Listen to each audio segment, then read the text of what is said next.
महिला मंडल के सभी यहाँ पर उपस्थित प्रतिनिधि, नौजवान साथियों, बुजुर्गों, माता और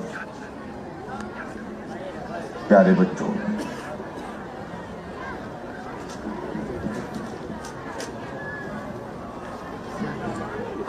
आज बहुत लंबे अरसे के बाद सैंस घाटी में आना हुआ।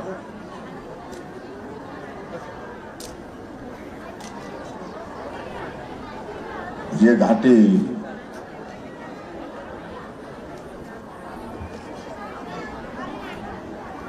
देवी देवताओं की घाटी है। प्राकृतिक सौंदर्य की दृष्टि से इस घाटी का एक अलग महत्व है और उसके साथ साथ लोग भी यहाँ पर देवतुल्य हैं। इसलिए सबके दर्शन करने का आज एक साथ सौभाग्य प्राप्त हुआ। उसके लिए मैं आप सबका बहुत बहुत धन्यवाद करता हूँ।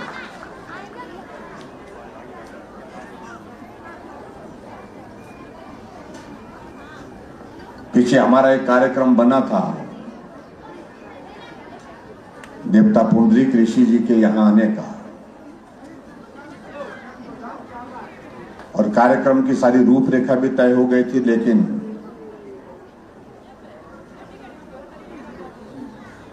बाद में ऐसी परिस्थिति हुई कि जिसके कारण मुझे यहां पहुंचना संभव नहीं हो पाया। उस कमी को भी आने वाले समय में कभी पूरा करेंगे जरूर। वहां दर्शन देने के लिए मैं जाऊंगा, दर्शन देने के लिए जाऊंगा, आशीर्वाद लेने के लिए जाऊंगा।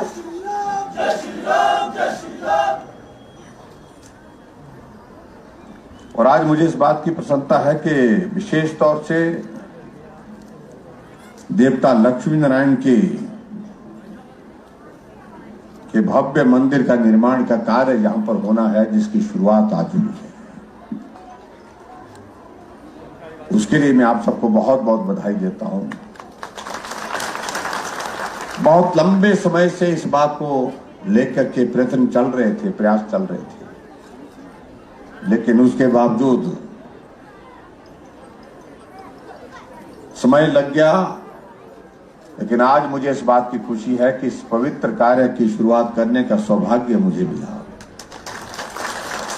देवता का आशीर्वाद लेने का भी सौभाग्य मुझे मिला, और बहुत जल्दी यह भव्य मंदिर बनकर के यहां पर तैयार हो और देवता के प्रति जो श्रद्धा रखते हैं उनके लिए भी आस्था का यह केंद्र होगा।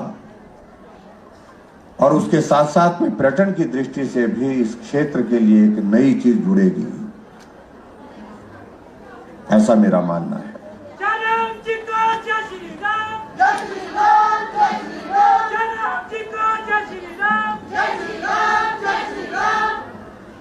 हम सब लोग पहाड़ी लोग हैं।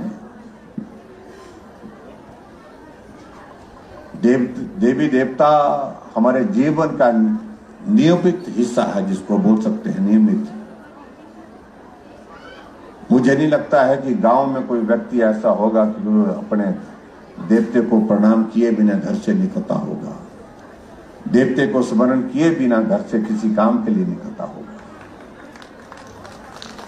यही देवभूमि के हम सब लोगों की एक बहुत बड़ी खासियत है। ये देवी देवता हम सब पर अपना आशीर्वाद बनाए रखे, ऐसी मैं कामना करता हूं।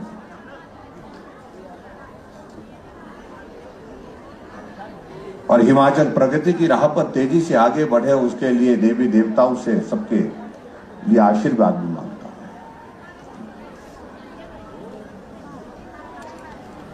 यहां भाई शौरी जी अपनी बात कह रहे थे, मंच पर और भी नेता बैठे हैं। हमारे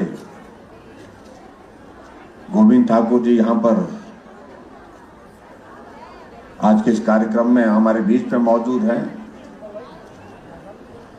आपका संबोधन नहीं हो पाया, उसके लिए हम क्षमा चाहेंगे, क्योंकि इन्होंने स्वयं ही कहा कि अगले कार्यक्रम में जाना है। उसके बाद मंडी भी हमने शाम को बैठक रखी है, कार्यक्रम रखा है, इसलिए समय की कमी है।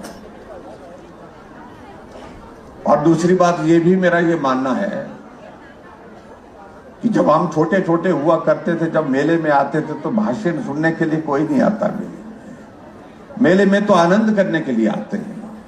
साथियों को मिलने के लिए, साथियों के साथ गप्पे मारने के लिए, जलेबी खाने के लिए, पकौड़े खाने के लिए, कुछ यहाँ पर इंडोले लगे हुए, इंडोले में फेरा मारने के लिए, फिर नाटी का फेरा मारने के लिए, यही इसी काम के लिए, इसी प्राथमिकता के साथ मेले का आयोजन किया जाता था। क्योंकि एक वक्त था जब मनोरंजन का कोई साधन नहीं हुआ करता था। हम लोग साल भर इंतजार करते थे मेले का, क्योंकि मेले के आयोजन साल में एक बार होते हैं, अलग अलग स्थानों पर होते थे। वो तारीखें तय होती थी मेले के लिए, पहले से ही मेहमान आने के लिए ये भी तय होते थे मेले में जाना है, और मेहमानों का स्वागत करने वाले गांव के लोग भी तैयार होते थे। देवी देवता भी पहले से ही तय कार्यक्रम के तहत उन मेलों में जाते थे, और उन मेलों की शोभा के कारण सब लोगों को मनोरंजन भी मिलता था और मिलने का अवसर भी मिलता था।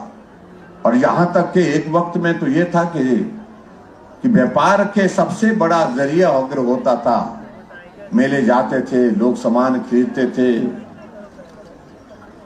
अपनी जरूरत का सामान खरीदने के लिए भी मेले का आयोजन उस तरह से हुआ था। लेकिन आज के परिप्रेक्ष्य में जो है बदलाव आया है। मेले व्यापार का बहुत बड़ा केंद्र नहीं रहा, लेकिन उसके बावजूद हमारे सांस्कृतिक धरोहर को जिंदा रखने के लिए मेले का आज भी बहुत महत्व है। और खास तौर से मैं कुल्लू वालों के लिए, आप सबके लिए इस बात के लिए धन्यवाद देना चाहता हूं, बधाई देना चाहता हूं। आप लोगों ने देव संस्कृति को भी जिंदा रखा है और अपने पुराने मेले की संस्कृति को भी जिंदा रखा है। और सांस्कृतिक जो हमारी धरोहर है, चाहे वो नाटी है, चाहे हमारा बोली भाषा है, चाहे हमारा पहनावा है, बाकी जगह तरक्की होने के साथ साथ, आगे बढ़ने के साथ साथ, विकास होने के साथ साथ अपनी धरोहर पीछे छूटती जाती है। और मेरा यह मानना है कि वो अच्छी स्थिति नहीं है। हम कहीं भी पहुंचे तरक्की की राह पर, लेकिन अपनी संस्कृति से जुड़ाव सदैव रहना चाहिए। हमारे नौजवान इस बात को लेकर के, मैं विशेष तौर से मैं इस बात को कहना चाह रहा हूं, हम कितने भी पढ़ लें, कितने भी ऊंचे पद पर पहुंच जाएं, लेकिन संस्कृति से, अपने संस्कार से नाता कभी नहीं तोड़ना चाहिए। यह बहुत आवश्यक है।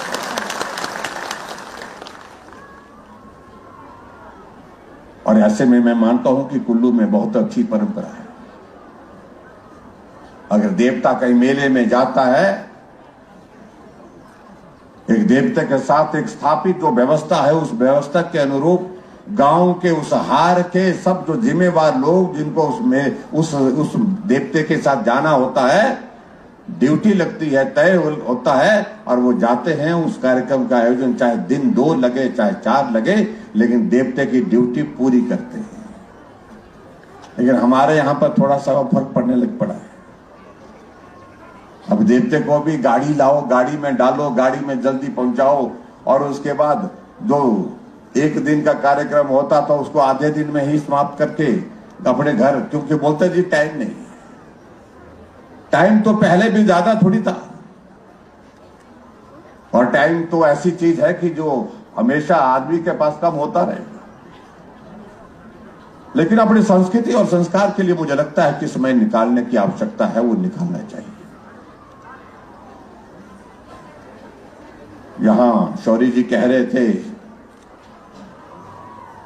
हिमाचल प्रदेश में हमारी सरकार के 4.5 वर्ष का कार्यकाल पूरा होने जा रहा है, और 4.5 वर्ष का कार्यकाल पूरा होने के बाद आप समझते हैं, अच्छी तरह से इस बात को समझते हैं कि अगले वोट भी नजदीक आ गए। अब वो भी एक काम हमारे सामने होगा। मैं आप सबका बहुत धन्यवाद करता हूं कि आप सबका बहुत बड़ा सहयोग मिला है, हर कदम पर साथ मिला है, हर कदम पर सहयोग मिला है। और खास तौर से इस प्रकार का काम करने का सौभाग्य जब से मुझे मिला, हमने कोशिश की है हिमाचल प्रदेश में जहां गरीब है उसकी मदद कैसे की जाए, ज्यादा से ज्यादा मदद उसकी कैसे हो, उस बात को सुनिश्चित करने की हमने कोशिश की।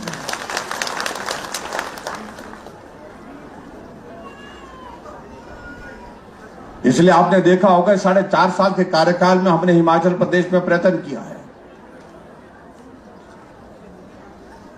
मैं कार्यक्रम में गया और उस कार्यक्रम में बैठ करके मैंने कहा कि हमारे कुछ जो विपक्ष के मित्र कहते हैं कि जयराम ने कुछ नहीं किया। मैंने कहा ऐसा है कि अगर हमने किया है तो मैं चाहूंगा कि आप सब लोगों को, मैंने उनके बीच में कहा कि मैं चाहूंगा कि आप उसमें बताएं कि ये हुआ है कि नहीं हुआ है। और एक एक बात का हमने जिक्र किया। और वहां पंडाल में जितने भी लोग बैठे थे, चाहे वो प्रदेश सरकार की योजना से लाभान्वित हुए होंगे, चाहे वो केंद्र सरकार की योजना से लाभान्वित हुए होंगे, लेकिन पंडाल में बहुत संख्या थी, उसके बावजूद एक भी आदमी ऐसा नहीं था जिसको कोई लाभ नहीं मिला हुआ। हर व्यक्ति को कहीं ना कहीं किसी न किसी तरह से लाभ मिला है प्रदेश सरकार का और केंद्र सरकार।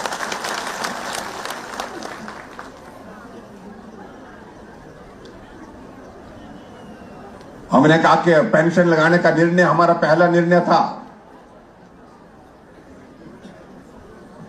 पहले हमने 70 साल के ऊपर बुजुर्गों के लिए पेंशन का प्रावधान किया। अब के इस बजट में हमने कहा 70 नहीं 60 साल के ऊपर सभी बुजुर्गों के लिए पेंशन देंगे, पेंशन का प्रावधान किया।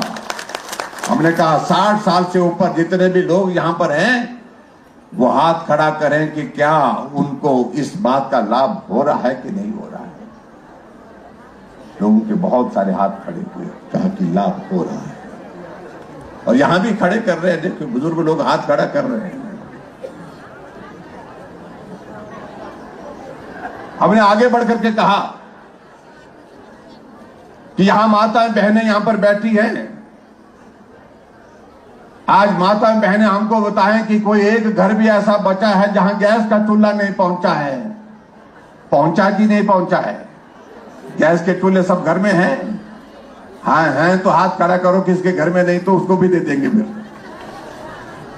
तो हाथ खड़े हो रहे, हर घर में गैस का चूल्हा पहुंचा। फिर भी बोलते बोलते जयराम ने किसी ने किया।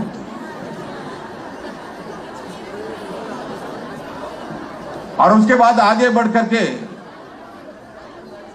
हमने कहा कि यहां पर ऐसे बहुत सारे लोग होंगे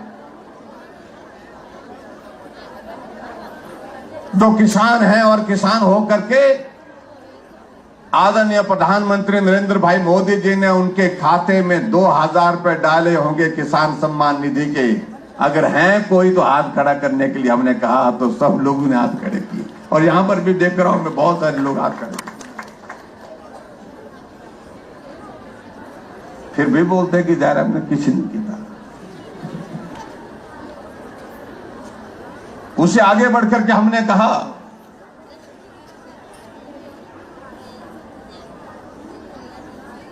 कि हमारी सरकार ने यह निर्णय किया, हमने कहा चाहे वो बीपीएल परिवार की बेटियां हैं और जब बेटी की शादी होगी, बीपीएल परिवार की बेटी की शादी होगी, उस दिन शगुन का 31,000 रुपए हम अपनी सरकार की ओर से उस बेटी को देंगे। ये भी हमने निर्णय किया।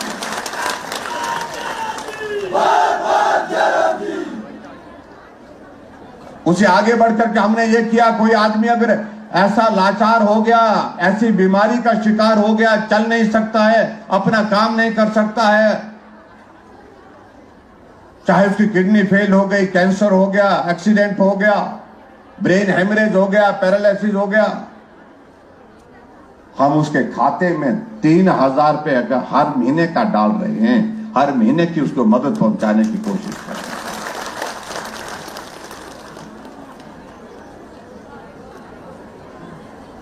फिर हमने इस बात को कहा, मैंने कहा चलो कुछ भी है,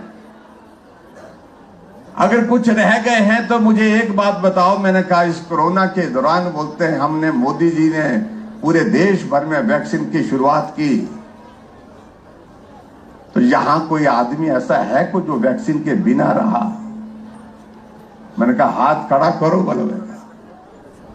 तो कांग्रेसियों के हाथ भी खड़े हो गए। मैंने कहा एक डोज लगाई तो एक करो, दो लगाई तो दो हाथ खड़े करो। तो दोनों हाथ खड़े कर दिए। तो मैंने कहा आप लोगों को भी वैक्सीन की डोज मिल गई और 2 डोजें मिल गई, बिना पैसे के मिल गई। इसलिए आप कम से कम भगवान के लिए ये मत कहो कि मोदी जी कुछ नहीं किया, जयराम ने कुछ नहीं किया। जहां भी हिमाचल प्रदेश में हर घर की अगर बात आई है, हर घर में कहीं ना कहीं किसी न किसी योजना के अंदर लाभान्वित हुआ है परिवार। किसी को मकान दिया गया, किसी को उसके इलाज के लिए हमने हिमकेयर के माध्यम से मदद की है, किसी को सहारा योजना का लाभ मिला और किसी को आयुष्मान भारत का लाभ मिला। कोई परिवार हिमाचल प्रदेश में ऐसा परिवार नहीं है जिसको लाभ नहीं मिला। और अभी तो हमने और आगे बढ़कर के 15 अप्रैल को 15 तारीख को जो है हमने हिमाचल दिवस के ऊपर 15 अप्रैल को हमने और घोषणा की। हमने कहा गैस का चूल्हा हमने हर घर में पहुंचा दिया। 3,25,000 गैस के चूल्हे हमने गृहिणी सुविधा योजना के अंतर्गत हर घर में गांव में पहुंचा दिए। उसके बाद हमने कहा कि हमारी माताएं बहनें हमारी आबादी का 50% हिस्सा है। आज माताएं बहनें बाजार जाती हैं, काम करती हैं, काम करने के बाद सामान घर को लाना है, कुछ और कोई जरूरी काम है, दफ्तर में जाना है, माताएं बहनें बड़ी संख्या में जाती हैं। हमने कहा कि आबादी का 50% हिस्सा महिलाओं का है, इसलिए महिलाओं से हमने तय किया कि किराया भी 50% लेंगे, आधा ही लेंगे। पुरुष ताड़ी नहीं बजा रहे। ये सीधा लाभ पुरुषों को हुआ है, मैं बता रहा हूं। बटुआ तो आपका ही खुलता है। जब कोई महिला बाजार जाती है तो उसको वो तो बोलती है, किसके बहुत महिलाएं ऐसी होती है जिनके पास अपने पास ही पैसा होता, नहीं तो बटुआ तो आपका ही खुलता है। इसलिए ताड़ी तो आप लोगों को बजानी चाहिए। आते पैसा बच गया आपका। पर इसका मतलब ये नहीं है कि अब आप घर में लाट साहब की तरफ बैठ रहे हैं। अब महिलाओं को सारे काम के लिए बजा, तू ये सब्जी भी ला, तू ये काम भी कर, तू ये बच्चों की पढ़ाई के लिए ये सामान लाना है, तो महिलाओं को भेजते रहे 50% के चक्कर में। ऐसा मत करने का।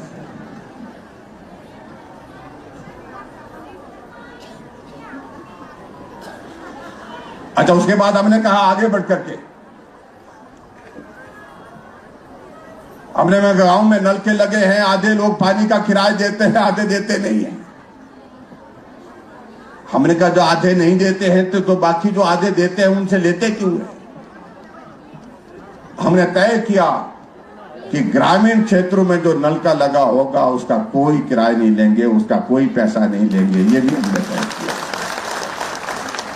फिर भी बोलते कांग्रेसी होते पानी भी उनको मुफ्त दिया। पानी तो उनको खूब पिलाना इस बार और मुफ्त पानी पिलाना है। इसमें आप सबका मदद चाहिए, आप सबका सहयोग चाहिए। और उससे आगे बढ़कर के हमने ये भी तय किया हिमाचल प्रदेश में हमारे बिजली के प्रोजेक्ट इस सैंस घाटी में, लारजी के हमारे इस इलाके में, कुल्लू के इलाके में एक नहीं अनेक प्रोजेक्ट लगे बिजली के। यहां शौरी जी जिक्र कर रहे थे। पर ऐसी सूरत में जब हम बिजली दूसरे प्रदेशों को बेचते हैं, हमने कहा हमारे हिमाचल के गरीब लोगों के लिए इसमें मदद क्या मिल रही है। और इसलिए हमने तय किया कि हिमाचल प्रदेश में जो गरीब लोग हैं, जो कम बिजली खर्चते हैं, उसके लिए हमने तय किया कि 125 यूनिट तक बिजली खर्चने वाले जितने भी लोग होंगे हिमाचल प्रदेश में उनको 0 बिल, यानी कि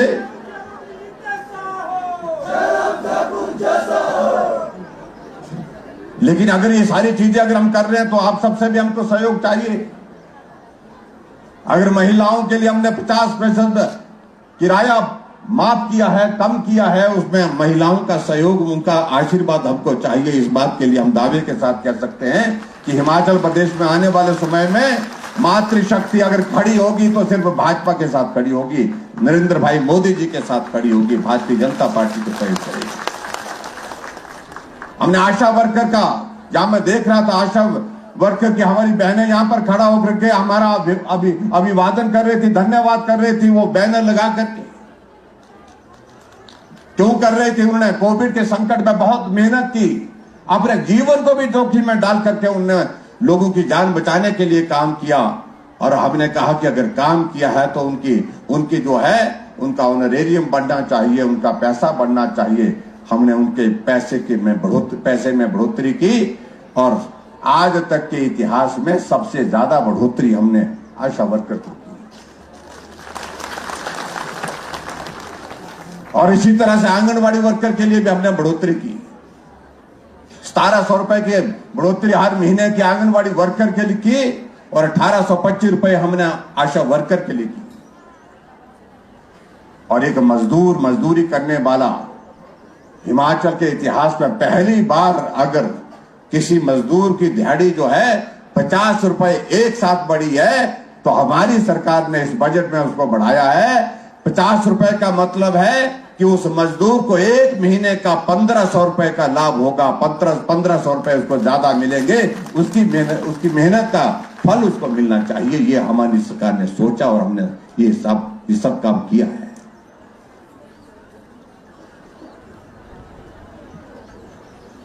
चाहे वो मिनी आंगनवाड़ी वर्कर हैं, चाहे हमारे पार्ट टाइम वर्कर हैं, चाहे हमारे खिचड़ी वाले हैं, सबका पैसा, चाहे पंचायत चौकीदार है, चाहे नंबरदार हैं, चाहे रेवेन्यू में लगे हमारे चौकीदार हैं, सबका किसी का भी पैसा हमने 900 रुपए से कम नहीं किया। 900 रुपए की बढ़ोतरी सबके लिए की है।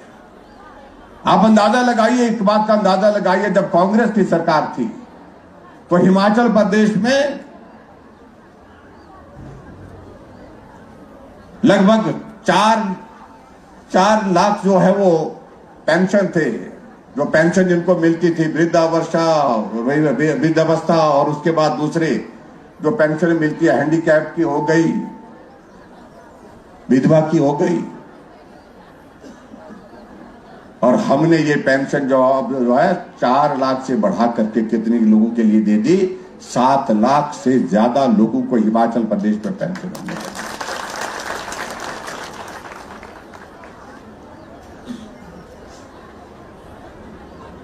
हिमाचल प्रदेश में पेंशन पर कांग्रेस की सरकार में 400 करोड़ रुपए खर्च होता था एक साल का, और हमारी सरकार खर्च रही है 1300 करोड़ रुपए एक साल का। 3 गुना से भी ज्यादा पैसा हम खर्च रहे हैं। और इसके अतिरिक्त और बहुत सारी चीजों को लेकर के हिमाचल प्रदेश में जो संभव हो पाया हमसे, वो हमने करने की कोशिश की। मैं आप सबका इस बात के लिए भी धन्यवाद करता हूं। कोविड के संकट में आप लोगों ने बहुत जिम्मेवारी के साथ दिया, सहयोग दिया। वैक्सीन लगाने की अगर बात आई तो आप लोगों ने रिकॉर्ड स्थापित किया। पूरे देश भर में हिमाचल पहला राज्य है जिसने सबसे पहले कोविड की पहली डोज भी पूरी की, और उसके बाद दूसरी डोज को पूरा करने की बात आई तो पूरे देश में सबसे पहले दूसरी डोज भी पूरी की। क्या आप सबके सहयोग के बिना संभव नहीं हो सकता। और जो कांग्रेस के नेता आज जो बहुत कुछ बोलते हैं, आज अगर हम हजारों की संख्या में इस प्रकार से यहां पर इस कार्यक्रम का हिस्सा बने हुए यहां पर अगर बैठे हैं तो श्रेय जाता हमारे देश के यशस्वी प्रधानमंत्री नरेंद्र भाई मोदी जी को, जिन्होंने फ्री ऑफ कॉस्ट वैक्सीन उपलब्ध की। कोविड को रोकने के लिए जितना भी पैसा खर्च करना पड़े उन्होंने परवाह नहीं की, और आज उसके कारण जो है हम यहां पर सामूहिक रूप से इस प्रकार के मेले का आयोजन कर रहे हैं। नहीं तो पिछले 2 वर्षों से स्थिति थी कि मेले भी बंद, नाटी भी बंद, शादियों में भी रोक। ये परिस्थिति हमारे सामने इस प्रकार की थी जिसकी हम कल्पना नहीं कर सकते थे। इसलिए भाई और बहनों, मैं आप सबके बीच में इतना ही कहना चाहता हूं, इस देश को आवश्यकता है नरेंद्र भाई मोदी जी की, एक मजबूत नेतृत्व, एक नेतृत्व जो निर्णायक नेतृत्व है। देश के अंदर उनकी लोकप्रियता आपके सामने है, लेकिन देश के बाहर भी अगर जाते हैं, अभी देखा आप लोगों ने उनका विदेश में यूरोपियन कंट्रीज में जहां जाना हुआ, किस प्रकार से उनका अभिनंदन स्वागत वहां पर हुआ। और हमारे लिए ये गर्व की बात है कि हमारे देश के प्रधानमंत्री नरेंद्र भाई मोदी जी हैं, जिनको पूरा देश नहीं दुनिया जो है स्वीकार करता है सबसे मजबूत नेता तो नरेंद्र भाई मोदी, सबसे लोकप्रिय नेता तो नाम एक ही आता है, नरेंद्र भाई मोदी।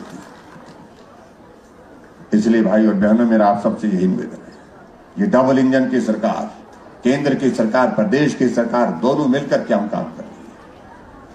और मुझे इस बात की खुशी है कि हिमाचल प्रदेश के लिए जब हमको सहयोग की जरूरत पड़ती है, मोदी जी कभी मना नहीं करते हैं।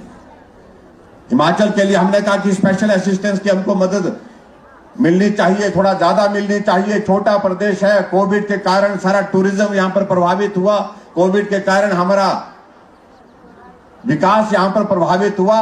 उन्होंने हिमाचल प्रदेश को विशेष मदद के तहत 800 करोड़ रुपए हिमाचल प्रदेश को नरेंद्र भाई मोदी जी ने हमको जारी किया। आज जिन स्कीमों का जिक्र यहां पर कर रहे हैं, जल जीवन मिशन की स्कीमों का जिक्र कर रहे हैं, यहां पर दूसरे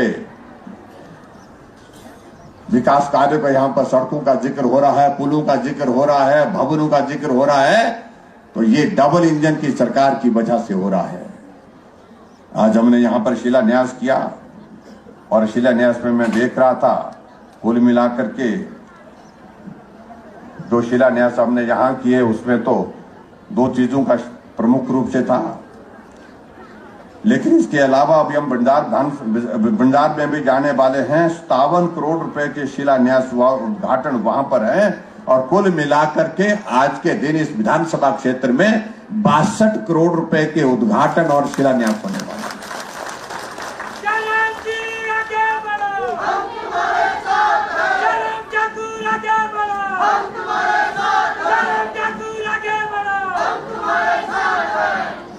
लेकिन उसके बावजूद भी यहाँ हमारे शौरी जी कह रहे हैं कि कुछ चीजें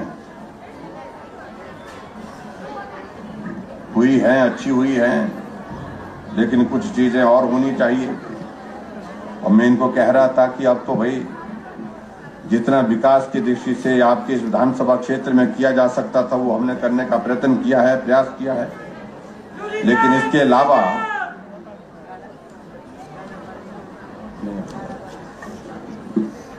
दो तीन चीजें इनने और कही है कि वो करने की जरूरत रहेगी। यहां पर मैं आपके बीच में यही कहना चाहता हूं, सबसे पहले तो आज हमने यहां जिस मंदिर का यहां पर शिलान्यास किया है, इस कार्य को जल्दी हम पूरा करने की दिशा में आगे बढ़ें। हालांकि इसके लिए बजट का प्रावधान जो है वो लाडा की ओर से कर दिया गया है, और जरूरत पड़ेगी तो उसमें और भी करने की हम कोशिश करेंगे। देवता लक्ष्मी नारायण जी का आशीर्वाद हम सब पर बना रहे, तो यही मैं प्रार्थना करता हूं। और इसके अलावा यहाँ पर उन्होंने कहा कि मिनी सचिवालय, यहाँ पर जो मिनी सचिवालय यहाँ पर, यहाँ जिसको कंबाइंड ऑफिस बिल्डिंग बोलते हैं हम, उसको बनाने की जरूरत है। जितने भी ऑफिस है, मैंने इनसे कहा है कि उसका प्रॉपर जो है वो एक तो लैंड उसके लिए आइडेंटिफाई कर लें, और उसके अलावा पूरा प्रोजेक्ट बना करके कितने दफ्तर हैं, कौन कौन से दफ्तर हैं, उनको हम एक बिल्डिंग में कैसे ला सकते हैं, उसके लिए हम कोशिश करेंगे कि जल्दी से जल्दी जो है यहाँ पर कंबाइंड ऑफिस बिल्डिंग का जो है वो भवन यहाँ पर बने। और उसके लिए जैसे उसका एस्टिमेट, उसकी ड्राइंग बन करके आती है, तो बहुत जल्दी इसका हम यहाँ पर शिलान्यास भी करेंगे। ये भी मैं आपके बीच में कहना चाहता हूँ। एक और चीज यहाँ पर कही कि यहाँ पर समूचे सैन घाटी में पर्यटन की बहुत बड़ी संभावना है। इस बात को मैं भी महसूस करता हूं, और पर्यटन कुल्लू जिला का पूरे प्रदेश भर में नहीं, पूरे देश भर में जाना जाता है। पर्यटन बहुत महत्वपूर्ण यहाँ का एक व्यवसाय भी है, आकर्षण भी है। और इसलिए यहाँ पर जो बात कही गई है कि नई राहें नई मंजिल के अंतर्गत जो है एक टूरिस्ट डेस्टिनेशन यहाँ डेवलप करने की दृष्टि से हम काम करना चाहते हैं। मैं इतना ही कहना चाहता हूँ, जो हमारे टूरिज्म डिपार्टमेंट की ओर से कहाँ कौन सी चीज की जा सकती है यहाँ पर पर्यटन की दृष्टि से, उस सारी चीज को चिन्हित करें, प्लान करें, और जहां उसको नई राहें नई मंजिल में या किसी ने हमने दूसरे जो हमारा एडीबी का जो हमारा प्रोजेक्ट है उसके अंतर्गत उसके लिए पैसे का प्रावधान करना होगा तो हम निश्चित रूप से करेंगे। ये भी मैं आपके बीच में कहना चाहता हूं। और इसके अलावा एक और चीज जो बात कही यहाँ पर कि सीएचसी यहाँ पर बनी हुई है, लेकिन डॉक्टर की संख्या उसमें बताई गई है 2 है। मैं आप सबके बीच में यही कहना चाहता हूं, जो सीएचसी सैंज है इसकी बेड कैपेसिटी बढ़ाने के लिए भी आग्रह किया गया है, तो एट प्रेजेंट इसमें बेड कम है अभी तक, और मैं यही कहना चाहता हूं सीएचसी सैंज की जो है बेड कैपेसिटी को बढ़ा करके इसको 50 करेंगे, और डॉक्टरों की जो पोस्टें बढ़ाने के लिए जो बोला गया है उन पोस्टों को भी यहाँ पर बढ़ाएंगे ताकि यहाँ ग्रामीण क्षेत्र के लोगों को स्वास्थ्य की बेहतरीन सुविधा यहाँ पर उपलब्ध हो सके, इस बात को भी हम सुनिश्चित करेंगे। स्वाभाविक रूप से जब बेड कैपेसिटी बढ़ती है तो फिर उसमें ये प्रोविजन अपने आप साथ जुड़ जाता है, उसमें जो है वो नाइट ड्यूटी पर भी डॉक्टर और नर्सेज रहती है उसमें, तो ये प्रावधान भी उसके साथ में होगा। इसी के साथ में एक स्कूल का जिक्र किया यहाँ पर, गवर्नमेंट मिडिल स्कूल सीएन, तो उसको अपग्रेड करके हाई स्कूल करने की बात कही है, तो उसको मैं हाई स्कूल करने की यहाँ पर बात करता हूँ, तो हाई स्कूल बना देंगे। और एक कनौन जो है यहाँ पर हाई स्कूल है, और इस हाई स्कूल को अपग्रेड करके सीनियर सेकेंडरी स्कूल करने की बात कही गई, तो उसको सीनियर सेकेंडरी स्कूल बना दिया जाएगा। और एक स्कूल यहाँ पर बताया गया है कि भाई कहाँ है,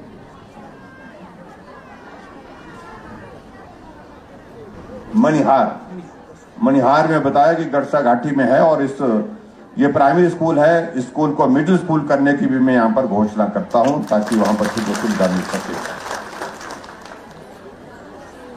और उसी तरह से एक ये स्कूल है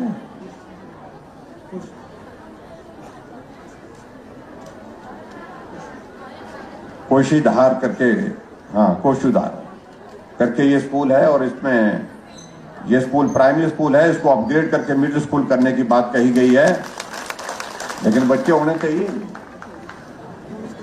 हाँ जी, कई बार क्या होता है कि हम घोषणा कर देते, बाद में पता लगता है बच्चे 2 हैं। बच्चों की संख्या होनी चाहिए, इस बात को सुनिश्चित करना होगा।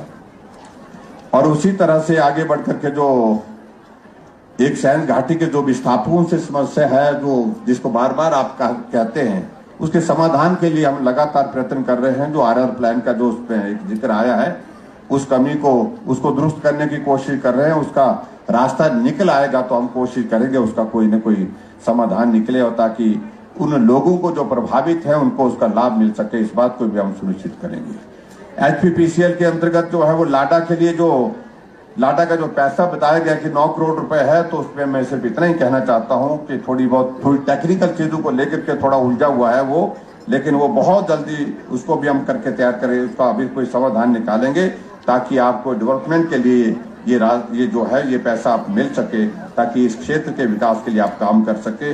एक ये त्रेड़ा ब्रिज की अगर बात कही है तो इसका भी बहुत जल्दी इसका जो है, कहाँ ये त्रेड़ा ब्रिज, बड़ा ब्रिज है, तो इसको भी बना करके आने वाले समय में जहां भी जो भी इसके लिए करना पड़ेगा उसको भी हम करेंगे। इसके लिए भी बजट का प्रावधान करके इसको पूरा करेंगे। और मुझे इस बात की खुशी है कि यहाँ आपके पुलिस थाना यहाँ पर हो गया, कॉलेज बिल्डिंग के लिए यहाँ पर विकास मतलब कार्य चला हुआ है, लगभग 15 करोड़ की लागत से चला है, कार्य प्रगति पर है। आईटीआई का पैसा जो यहाँ पर भवन है वो भी लगभग 7 करोड़ की लागत से उसका भी भवन का कार्य चला हुआ है। और बस स्टैंड का जो एफसीए का जो अप्रूवल उसका हो गया है शीघ्र ही उसकी, और बाकी उसकी ड्राइंग और सारी एस्टिमेशन बनने के बाद जो है उसका काम हम शुरू करने की कोशिश करेंगे। और इसी तरह से मुझे इस बात की भी खुशी है कि अटल आदर्श योजना के लिए भी आपने इसी इलाके को चुना है। अटल आदर्श योजना के अंतर्गत जो विद्यालय बनेगा वो एक बहुत महत्वपूर्ण योजना हमारी सरकार की है। उस योजना के अंतर्गत यहाँ के लोगों को, यहाँ के बच्चों को खासतौर से जो पढ़ने की एक अच्छी बेहतरीन सुविधा मिलेगी, उसका भी आप लोग लाभ उठाएंगे। अब ये सारी चीजें तो मेरी तरफ से हुई, अब थारी बारी भी आई दिख रही, और उस बारी में आप क्या करेंगे? कभी कभी लगा थोड़ा जिसको बोलते हैं हमारी पहाड़ी भाषा में हैड़ा भी लगा कि भाई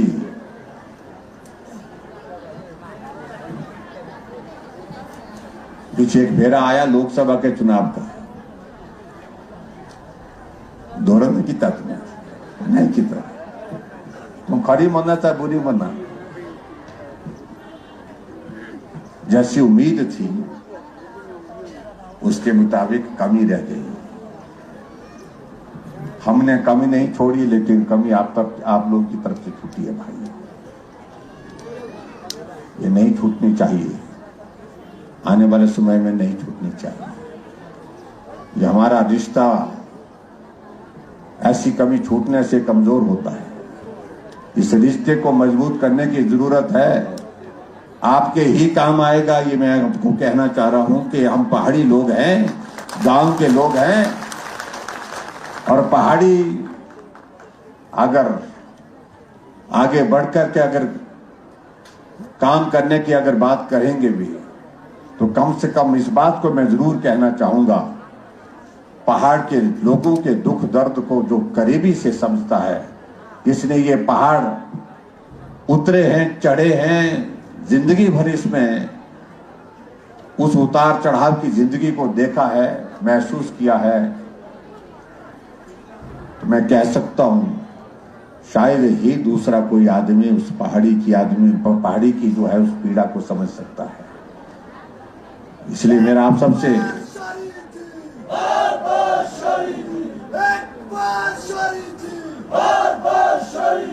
इसलिए सारी बातों को एक तरफ छोड़, जो हम सब लोग हैं,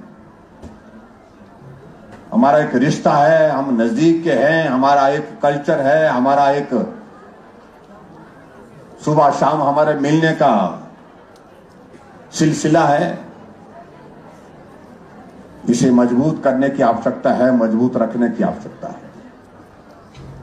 ये मैं कहना चाहता हूं आप सबसे।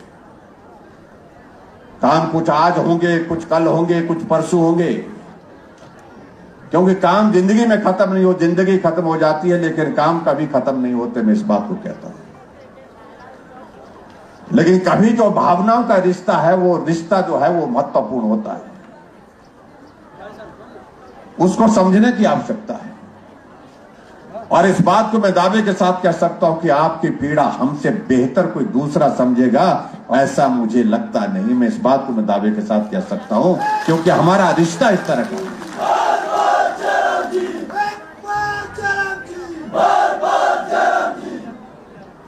इसलिए आने वाले समय में इस बात को ध्यान में रखना आप लोग। डबल इंजन की सरकार, नरेंद्र भाई मोदी जी का हिमाचल के साथ लगाव, हिमाचल के लोगों के साथ प्रेम, उनका स्नेह, उनका सहयोग, अगर हम चाहते हैं कि ये बना रहे, ये आशीर्वाद उनका बना रहे,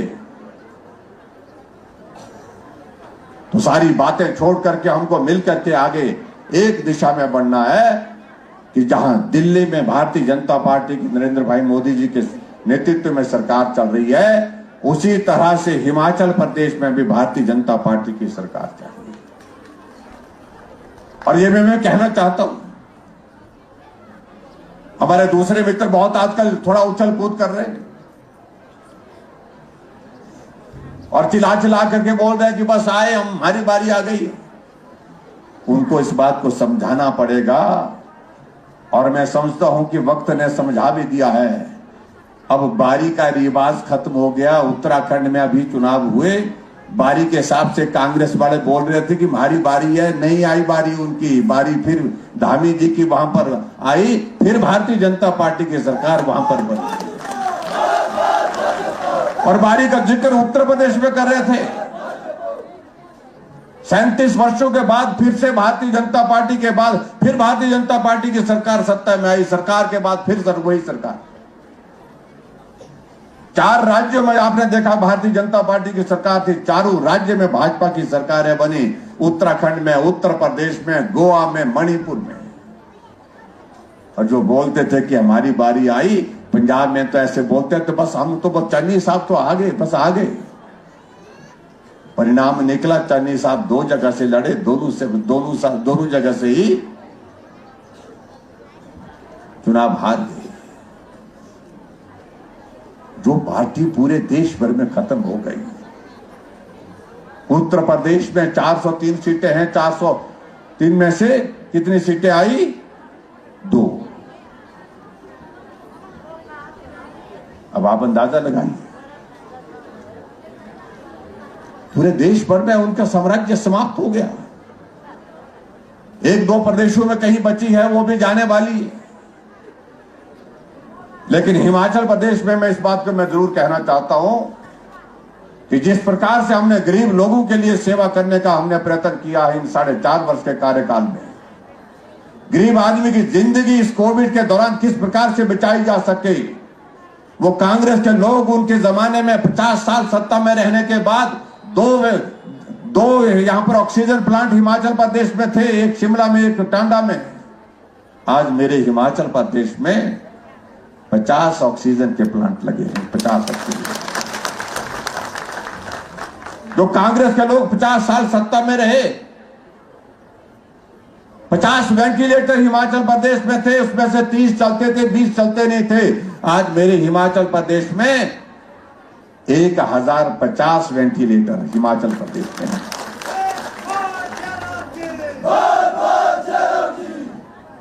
आदमी का जीवन बचाने के लिए भी इतने लंबे समय तक सत्ता में रहने के बावजूद वो व्यवस्था नहीं कर पाए।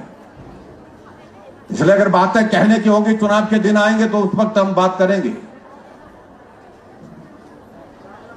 और आदरणीय प्रधानमंत्री नरेंद्र भाई मोदी जी के नेतृत्व में 8 वर्ष का कार्यकाल उनका पूरा होने जा रहा है। अभी 30 तारीख को प्रधानमंत्री के बतौर उंगली उठा करके कोई कह नहीं सकता है प्रधानमंत्री जी की ओर। जहां कांग्रेस की सरकार होती थी तो आरोप क्या लगते थे? 76,000 करोड़ रुपए का, 1,86,000 करोड़ रुपए का घोटाला। ये अंतर है जिसे समझने और समझाने की आवश्यकता है। आज हिमाचल प्रदेश में हमारी सरकार है और हमारी सरकार में 4.5 वर्ष का कार्यकाल पूरा हो गया, लेकिन 4.5 वर्ष के कार्यकाल में कोई आरोप लगा करके देखे। ठीक है, काम में कमी छूट जाती है, कभी कहीं कसर रह जाती है, कोई गलत करता है, वो सारी चीज होती है, लेकिन उसके बावजूद जो मुख्यमंत्री पर जिस प्रकार के आरोप हमने पिछले 25 सालों में, 30 सालों में लगते हुए देखे हैं, आज कोई हिमाचल प्रदेश का आदमी कोई उंगली उठा करके देखे नहीं कह सकते। मैं दावे के साथ कह सकता हूं, हमने इस हिमाचल प्रदेश इस देवभूमि को देव संस्कृति के अनुरूप हमने आगे बढ़ाया है। यहां की संस्कृति और संस्कार के अनुरूप हमने आगे बढ़ाने की कोशिश की है। जहां तो टोपी की भी राजनीति होती थी कि हरी टोपी वाली सरकार वो होगी, लाल टोपी वाली वो होगी, हमने कहा टोपी हिमाचल की है, सबकी है, ना किसी पार्टी की है, ना किसी नेता की है। ये हिमाचल की संस्कृति का प्रतीक है, ये हिमाचली टोपी है। और इसलिए टोपी के साथ राजनीति बंद करने की जरूरत है। हमने कहा इस राजनीति को बंद करना चाहिए। या हिमाचल प्रदेश देवभूमि में ये संस्कृति बन गई थी, एक दूसरे के खिलाफ मामले दर्ज करते थे। इस नेता के खिलाफ ये ज्यादा बोलता है, इसके खिलाफ मामला दर्ज कर दो, दूसरा ज्यादा बोलता है, उसके खिलाफ मामले दर्ज कर दो। 4.5 वर्ष के कार्यकाल में हमने संस्कृति को भी समाप्त किया। हमने कहा हिमाचल देवभूमि के रूप में अगर जाना जाता है तो यहां बदले की भावना से, प्रतिशोध की भावना से राजनीति, द्वेष की भावना से राजनीति नहीं होगी। काम यहां पर विकास पर होगा, विकास के लिए हम आगे बढ़ करके काम करेंगे। इस भाव के साथ हमने काम किया। ये अंतर है जिसको समझने और समझाने की आवश्यकता है। इसलिए भाई और बहनों, बहुत वक्त लगेगा, आने वाले समय में जब चुनाव का वक्त आएगा तो बात कहेंगे, लेकिन मैं इतना जरूर कहना चाहता हूं कि आप सब इस देवभूमि हिमाचल प्रदेश में जिस प्रकार से हमको सहयोग दे रहे हैं, उस सहयोग को आप कायम रखिए। हम आपको निराश नहीं होने देंगे। जहां विकास चाहिए वहां पर विकास होगा। जिसके लिए जो मदद करने की होगी वो मदद करने की हम पूरी कोशिश करेंगे। यही मैं आज के इस कार्यक्रम में कहना चाहूंगा। और एक बार फिर से देवता लक्ष्मी नारायण के आशीर्वाद लेकर के मैं अपनी बात को यही समाप्त करता हूं। बहुत सारे देवता और भी यहां पर आए हैं, सभी देवी देवताओं के आशीर्वाद से मैं अपनी बात को यहां पूरा करता हूं। और बहुत जल्दी इस भवन को बना, इस मंदिर को आप बना करके तैयार करें, और बनाने के बाद जो है जब इसकी जब प्रतिष्ठा होगी, जब इसको पूरा बना करके आप जो है वो यहाँ पर उसका लोकार्पण करेंगे, तो मैं आप सबके बीच में जरूर कोशिश करूंगा कि आप सबके बीच में आकर के देवता लक्ष्मी नारायण का आशीर्वाद भी लूं, आप सबका भी आशीर्वाद लूं। और यहाँ जो सराय भवन के लिए यहाँ पर बताया गया है, तो मैं ये चाहूंगा कि सराय भवन के लिए यहाँ पर आप लोग इसका पूरा एस्टिमेशन बनाएं। और सराय भवन के लिए मैं 10 लाख रुपए सरकार की ओर से यहाँ पर देने की घोषणा करता हूँ। और इतनी बात कहते हुए आप सबका